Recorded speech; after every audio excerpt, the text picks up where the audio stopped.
পুলিশের সমালোচনা করা হলে তাহলে কি সমাজ বিরোধী হতে হবে? আর যদি এমনও বলা হয় নেতা মন্ত্রীদের সমালোচনা করলে তাহলে কি দেশদ্রোহী হতে হবে? কি বলবেন স্যার? আমরা কোন গণতান্ত্রিক দেশের কোন অঙ্গরাজ্যে বাস করছি? এই যে বিষয়টা, এটা কেবলমাত্র একটা অঙ্গরাজ্যের বিষয় নয়। আজকে ভারতবর্ষে শাসক দল কেন্দ্রে হোক রাজ্যে হোক, যারা যেখানেই শাসন কার্য চালাচ্ছে তারা এই ধরনের কথাবার্তা বলছে।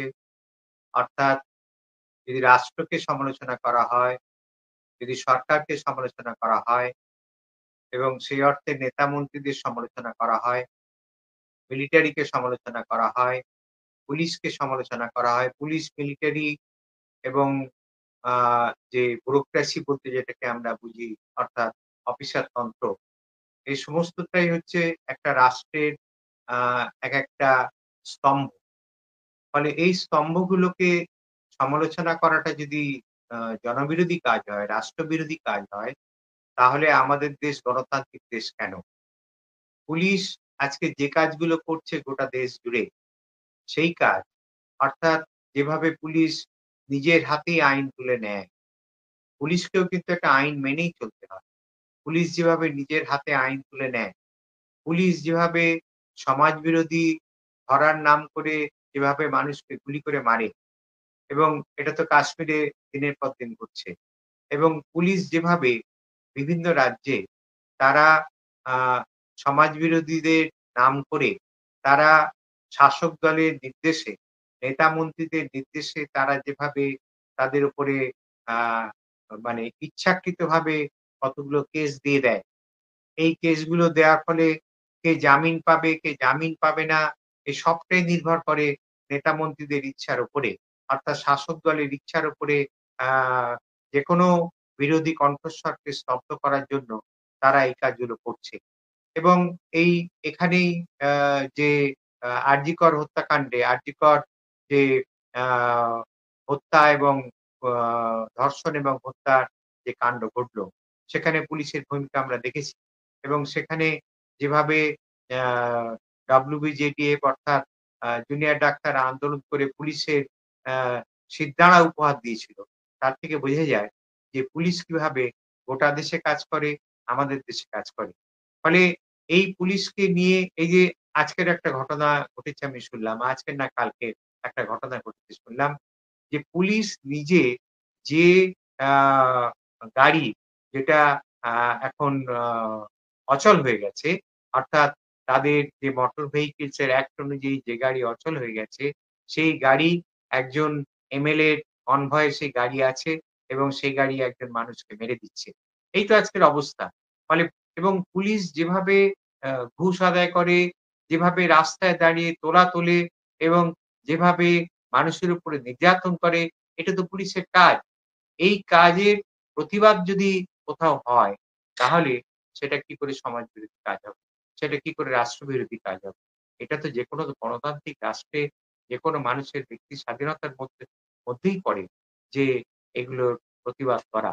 এবং ঠিক তেমন করে আজকের যারা মন্ত্রী হিসেবে বসে আছেন, সেই রাজ্যে হোক বা এই আ দেশে হোক, বিভিন্ন রাজ্যে হোক, যারা কেন্দ্রে বা রাজ্যে যারা শাসন ক্ষমতায় বসে আছেন, তারা যেভাবে আ আ যেভাবে আ বিরোধী কাজকর্ম করে যাচ্ছেন, যেভাবে দ্রব্যমূল্য বৃদ্ধি হচ্ছে, যেভাবে এই যে আ সারের নাম করে যেভাবে আ মানুষের গণতান্ত্রিক অধিকার, মানুষের ভোটাধিকার, মানুষের নাগরিক অধিকার এবং যেকোনো ধরনের রাষ্ট্রে বেঁচে থাকার অধিকার, সেটা যেভাবে কেড়ে নিচ্ছে এবং সেটা শাসক দলের নির্দেশেই হচ্ছে এবং রাষ্ট্রযন্ত্রের কোনো একটা আ স্তম্ভকে দিয়ে সেই কাজটা করা হচ্ছে।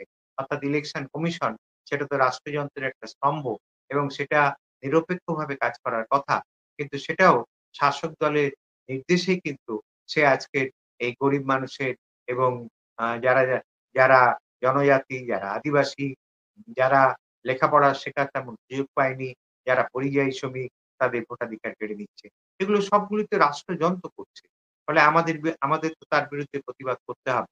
এই যে শিক্ষার উপরে আজকে জাতীয় শিক্ষানীতির নাম করে যে ঘটনাগুলো ঘটানো হচ্ছে, যেভাবে শিক্ষার স্বাধিকারকে কেড়ে নেওয়া হচ্ছে, যেভাবে শিক্ষার নামে বিজ্ঞান শিক্ষার নাম করে ভারতীয় জ্ঞান প্রণালীর নাম করে সেখানে যেভাবে বিজ্ঞান বিরোধী চিন্তাভাবনা, ইতিহাস বিরোধী চিন্তাভাবনার আমদানি করা হচ্ছে এবং সেগুলিকে শেখানো হচ্ছে। ভারতবর্ষে বিশ্বগুরু হবে এই দাবি তুলে আজকে যে কাজটা করা হচ্ছে, এগুলো সবই তো শাসক দল করছে এবং সেই শাসক দল কেন্দ্রে হোক, রাজ্যে হোক তারা সবাই মিলে এই কাজটা করছে। এর বিরুদ্ধে তো মানুষ প্রতিবাদ করবে। এখন মানুষের প্রতিবাদের অধিকারকে কেড়ে নেওয়া, মানুষের বিরোধী কণ্ঠস্বরকে কেড়ে নেওয়া, অর্থাৎ সমালোচনা করার অধিকার, মত প্রকাশের অধিকার, এগুলো তো যেকোনো গণতান্ত্রিক রাষ্ট্রের একটা অধিকার। দাবি করব যে আমরা একটা বৃহত্তম গণতন্ত্রের দেশ। সেই বৃহত্তম গণতন্ত্রের দেশে আজকের কোন রকম গণতান্ত্রিক অধিকার নেই। কোন রকম নাগরিক অধিকার নেই। সমস্ত গণতান্ত্রিক অধিকার, নাগরিক অধিকারকে আজকে ছিনিয়ে নেয়া হচ্ছে জোর করে এবং নানা রকম আইন করে এই কাজগুলো করা হচ্ছে। এর বিরুদ্ধে মানুষ প্রতিবাদ করবে এবং সেই প্রতিবাদের কণ্ঠস্বরকে দমন করার জন্য, মানুষকে ভয় দেখানোর জন্য আজকে এই সমস্ত কথাবার্তাগুলো বলা হচ্ছে। এখানে কেন্দ্রের শাসক দল এবং রাজ্যের শাসক দল দুজনেই কিন্তু দায়ী। ফলে এর বিরুদ্ধে মানুষ প্রতিবাদ করবে এবং সে প্রতিবাদ করুক, এটা আমরা চাই। মূল যেসব সমস্যা রয়েছে সেই সব সমস্যা থেকে সাধারণ মানুষের দৃষ্টি অন্যদিকে ঘুরিয়ে দেওয়ার জন্যই কি এই রকম বিষয়গুলো উত্থাপিত হতে থাকে? একেবারে পরিষ্কার কথা। যেমন এই যে সারের যে ব্যাপারটা, অর্থাৎ স্পেশাল ইন্টেনসিভ যে রিভিশনের নাম করে যে কাজটা করা হচ্ছে ভোটাধিকারের আ অধিকারকে ছিনিয়ে নেওয়া হচ্ছে। এটাকে হঠাৎ করে আনা হলো বিহারের নির্বাচনের আগে।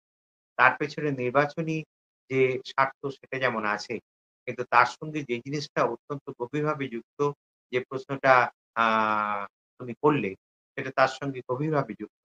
অর্থাৎ মানুষ তাদের যে আ নিত্যদিনের বেঁচে থাকার অধিকার, সেই অধিকার এবং যেভাবে জিনিসপত্রের দাম বাড়ছে, যেভাবে মানুষের বেকারি বাড়ছে, যেভাবে নারীর উপর নির্যাতন হচ্ছে, যেভাবে শিক্ষার অধিকার কেড়ে নেয়া হচ্ছে, এই সমস্ত কিছুর বিরুদ্ধে মানুষ অত্যন্ত ক্ষিপ্ত। কিন্তু তাকে ভুলিয়ে দেওয়ার জন্য আজকে এই সারের নাম করে এবং আ এই যে আ বাংলাদেশী ঢুকছে এর নাম করে এই যে সমস্ত জিনিস ঘটানো হচ্ছে, এর পেছনে কিন্তু দৃষ্টি ঘুরিয়ে দেওয়া, অর্থাৎ মানুষকে তার নিত্যদিনের সমস্যা এবং তার ভিত্তিতে যে প্রতিবাদ, সে প্রতিবাদ আন্দোলন যাতে না গড়ে উঠতে পারে, মানুষ যাতে এগুলোই কেবলমাত্র ভাবতে পারে, এটাই একমাত্র দেখানোর ইচ্ছা। যেমন আ ধরো এই যে জাতীয় শিক্ষানীতির কথাটা, এই যে ইন্ডিয়ান নলেজ সিস্টেম এর কথাটা বললাম বলে আমি বলছি। এটার মধ্য দিয়ে কোন বৈজ্ঞানিক চিন্তাভাবনা নেই। অর্থাৎ এটার মধ্য দিয়ে এটাই আছে যে মানুষ কি করে চিন্তা করতে শিখবে সেটা নয়। মানুষ কি চিন্তা করবে সেটাই কিন্তু তাকে বলে দিচ্ছে জাতীয় শিক্ষানীতির মধ্য দিয়ে। ফলে এগুলো আ এবং কি চিন্তা করবে মানে হচ্ছে যে আমাদের যে অতীত কত গৌরবোজ্জ্বল, সেই অতীত সেটাকে মিথ্যাভাবে আ প্রজেক্ট করে অতীত গৌরবোজ্জ্বল এটাকে বুঝিয়ে আমাদেরকে ভুলিয়ে রাখার চেষ্টা করা হচ্ছে। অর্থাৎ বলা হচ্ছে যে, "তুমি কিন্তু এমন একটা দেশের মানুষ, তোমার অতীত কিন্তু খুব গৌরবোজ্জ্বল। ফলে তোমাকে এত কিছু নিয়ে ভাবতে হবে না।" অর্থাৎ দৃষ্টি ঘুরিয়ে দেওয়া।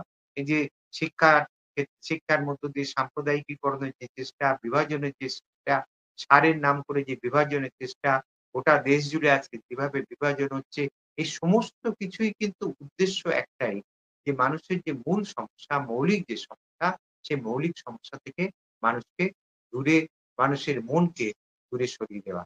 এই প্রশ্নটা অত্যন্ত সঠিক প্রশ্ন। ফলে মানুষের মনকে দূরে সরিয়ে দেওয়ার জন্যই তারা এই কাজটা